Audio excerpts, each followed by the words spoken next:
where the monarchy is not viable anymore. Well, thank you for that question.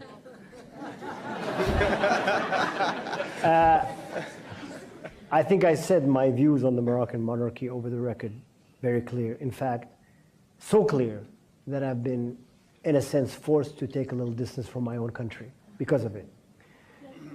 Okay, now, the question which you pose is about monarchy versus republic.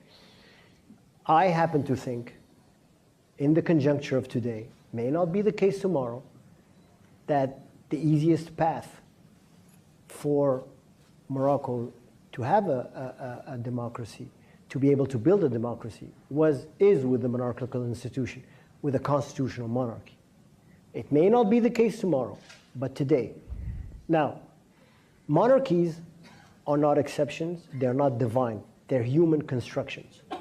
People have built them, and they can be fashioned by people, and they can be eradicated by people if they're not viable anymore. That's a decision for the Moroccan people to take ultimately. And as a Moroccan, I would respect that, the day were to come. I seriously think that Moroccans, Jordanians, everybody, have outgrown the institutions they're living in. Morocco can live without a monarchy. That's not a problem. The problem is what is the less costly path towards the democracy.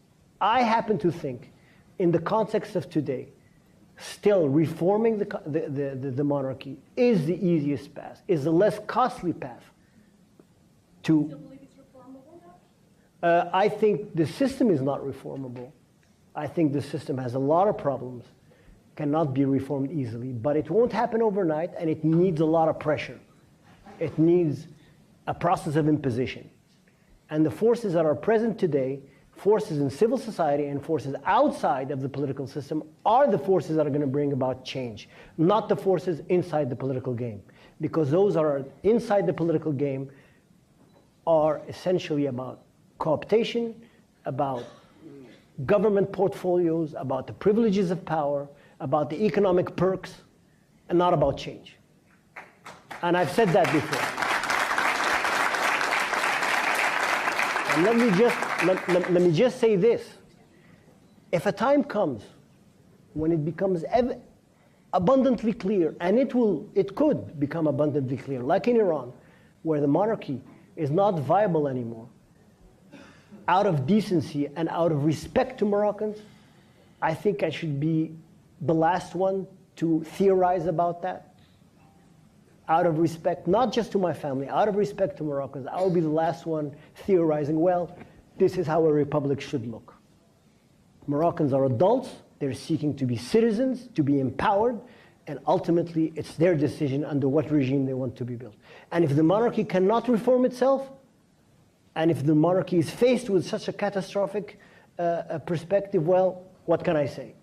Tough luck. Thank you.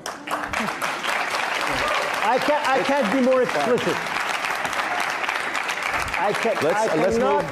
Let's move to a question. I cannot be more explicit, not out of fear. Frankly, I'm not, knowledge and the presence of people here impress me, but not power or dirty tactics. I'm not impressed by that. I'm not allowed to ask another question, which would be derivative. Well, it's fine. You can try and have it later. Thank you very much. Thank you for coming. Europe 1, 7h44. Il est le cousin du roi du Maroc. Il a choisi de vivre en exil aux États-Unis. Et il sort un livre dans lequel il critique vivement Mohamed VI et son régime. Moulay Hicham El Alaoui est votre invité, Thomas, pour l'interview Vérité d'Europe 1. Bonjour Moulay Hicham El Alaoui. Bonjour monsieur. Pour vous, la vie de palais s'est arrêtée en 99. C'était au lendemain des funérailles du roi Hassan II, votre oncle. Qu'avez-vous dit à Mohamed VI pour qu'il décide de vous mettre sur la touche comme ça à partir de ce moment-là ? À vrai dire, j'étais déjà sur la touche politiquement et protocolairement. Bien sûr, avec mon oncle, j'avais des relations étroites à la fin de sa vie, mais protocolairement, j'étais déjà hors du palais depuis un moment. Et pourquoi ? Parce que vous parliez trop ? Peut-être, sans doute, parce que je chantais avant la musique. C'est-à-dire C'est-à-dire que dans notre région du monde et de manière générale, un prince a un devoir de réserve et donc ça doit se taire. Et moi, j'ai choisi d'être un intellectuel et d'être quelqu'un d'indépendant et qui dit son opinion. Et donc, c'est un prix que je devais accepter. Ça veut dire qu'un prince, ça peut profiter des palais, des limousines, des fortunes, mais ça doit jamais critiquer, ça doit jamais avoir un avis différent du roi. C'est ça le Maroc aujourd'hui ? Vous savez, c'est un peu toutes les monarchies, hein. Ce n'est pas que le Maroc. Mais disons qu'au Maroc, c'est la règle. Pourtant, cette existence dans les palais avec les princes, les princesses, ça a été une partie de votre vie, une partie importante. Vous le regrettez, ça, ou pas ? Je regrette beaucoup ma famille. Je regrette beaucoup de ne plus avoir les mêmes contacts avec ma famille. Ça me manque beaucoup, parce que vous savez, je suis marocain, et nous, Marocains, on est des communautaires. Et donc... y compris avec Mohamed VI, si vous y manque compris Mohamed VI. avec tout le monde. Ouais. Y compris avec tout le monde. Mais vous savez, j'ai été obligé, et donc j'ai dû faire avec. Et qu'est-ce qui vous dérange dans le Maroc d'aujourd'hui ? Parce que vous avez décidé de vous positionner politiquement aujourd'hui. Qu'est-ce qu'il faudrait changer d'urgence au Maroc ? Ce qui ne va pas, c'est essentiellement la coexistence de deux systèmes. Un système traditionnel politique qui est, lui, supplanté par une armature traditionnelle. C'est la monarchie absolue de droit divin, c'est ça ? Vous savez, c'est plus compliqué. La monarchie de droit divin est quelque chose qui vient d'Europe.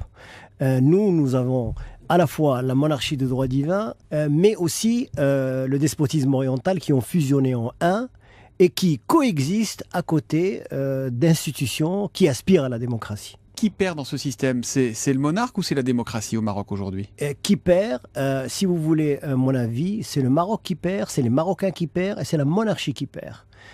Parce qu'à terme, ce n'est pas un système qui peut être soutenable et à terme, il y aura une crise ouverte. Vous pensez que la monarchie est condamnée au Maroc ? Pas du tout, a priori non. Je pense qu'elle a absolument un rôle à jouer, qu'elle est bien enracinée dans la culture marocaine, mais qu'un passage à la monarchie constitutionnelle à l'européenne, mais c'est pas copier-coller, hein. Il faut que ça soit... Mais quoi, il faut faire un peu l'Angleterre au Maroc ? Et il faut faire l'Angleterre ou l'Espagne à notre manière, avec une discussion, avec un débat. Ce qui est curieux, c'est que lorsque Mohamed VI est arrivé au pouvoir, on a senti un souffle de démocratie venir avec lui. Vous parlez dans votre livre d'un rendez-vous raté avec l'histoire. C'est une opportunité de manquer, c'est un grand gâchis, je pense, sur le point de vue des institutions. En même temps, aujourd'hui, le Maroc de Mohamed VI, c'est un des rares pays stables de la région. On voit bien que c'est compliqué en Tunisie, en Égypte, en Libye. Le Maroc s'est tenu. Je vous rappelle que la Tunisie, ce n'est pas compliqué. La Tunisie est un pays qui est en voie de réussir sa transition. Et on dit c'est stable jusqu'au jour qu'il y ait un problème. Après, quand il y a un problème, on regarde et on dit tiens, on n'a pas vu. On a raté quelque chose, on n'a pas vu ça. Le régime du Shah d'Iran était un régime très stable jusqu'à 1979. Vous comparez le Maroc d'aujourd'hui au régime du Shah d'Iran ? Non, je compare les effets d'optique. Je dis bien l'effet d'optique. Un sentiment de fausse stabilité. Alors qu'il y a beaucoup de choses qui sont sur la surface. Les diplomates, les journalistes complaisants, pas tous bien sûr, ne veulent pas gratter sous la surface parce qu'après tout, ça présente une vitrine qui est présentable et après tout... Mais le peuple, il accepte ça ? Vous pensez que ça peut déraper, que la révolution est à venir au Maroc ? C'est votre inquiétude aujourd'hui ? Non, ce que je dis encore une fois, c'est que ce système califal traditionnel est à terme condamné à l'échec. Alors vous avez quitté volontairement le Maroc en 2002, hein, vous êtes installé aux États-Unis. Pourquoi fuir ? Parce que quand on veut résister, s'opposer, on est plus utile dedans que dehors, non ? Mais on ne fuit pas. Qui a dit que c'était une fuite ? Ce qui me gênait le plus, c'était de perturber l'action des démocrates au Maroc. Et à l'époque, il me semblait que c'était le bon choix à faire. Vous pensiez que ça allait marcher, la démocratie, qu'il allait vraiment y avoir un changement qui n'a pas tenu ses promesses ? Ah, vous l'y aurez. Ce qui a fait, c'est que on a commencé quelque chose de timide et on s'est arrêté au milieu du gué. En lisant votre livre, on se demande quand même si ce qui vous guide, c'est pas le regret, celui qui aurait pu être roi, calife à la place du calife, mais qui ne l'est pas. Vous n'êtes pas un peu is no good dans l'affaire ? Dieu merci, vous savez, j'entends tellement ça, je ne vais pas passer ma vie à me justifier. Vous savez, quand on veut intriguer dans notre culture, on le fait de l'intérieur du palais, et vous comprenez, il y a toutes sortes d'artifices, et il y a un savoir-faire pour être courtisan qui est amplement développé. Vous savez, c'est une critique un peu caricaturale du reste. Mais le pouvoir vous intéresse pas ? Vous êtes un observateur ? Ce qui m'intéresse, c'est d'un jour, peut-être, comme je dis dans le livre, je ne me priverai pas de faire une contribution. Mais Donc le pouvoir vous intéresse? Je dis la participation, la chose publique. Le pouvoir, vous lui donnez déjà quelque chose. Pourquoi la mettre dans ces termes comme si c'était une usurpation? Ce n'est pas une usurpation. C'est encore une fois une contribution. Votre livre qui sort ce matin, est-ce qu'il va être publié au Maroc? Ah ben je n'ai aucune idée. On me demande souvent qu'est-ce que ça veut dire d'être banni. D'être banni, ça veut dire d'être ostracisé, de quitter sa propre maison. Alors vous savez, c'est un savoir-faire qu'on connaît en Orient, mais qu'on ne connaît pas en Occident. Alors, ce livre lui-même peut être banni, à savoir, vous pouvez arriver à la douane marocaine, et puis un douanier peut vous dire, ah ben, vous savez, c'est très intéressant, est-ce que vous pouvez me garder une copie, vous pouvez me donner ce livre après que vous l'ayez lu? Mais en même temps, aucun libraire n'oserait le commander pour la simple raison que s'il le commande, il risque d'avoir un redressement fiscal ou il risque de se retrouver à la fin du mois avec la facture d'électricité de l'usine d'en face. Voilà ce que ça veut dire d'être banni. Merci Moulay Hicham El Alaoui d'être venu ce matin. Je rappelle le nom de ce livre qu'on peut lire donc ici en France, Journal d'un prince banni, et c'est publié chez Grasset. Merci, bonne journée à vous. Merci beaucoup et bonne journée. قبل ما تخرجوا ما تنساوش تابوناو في لاشين يوتيوب وتبارطاجيو لا فيديو مع صحابكم ومواقع التواصل الاجتماعي. ما تنساوش ديروا جيم وتضغطوا على الجرس باش يوصلكم جديد ديالنا.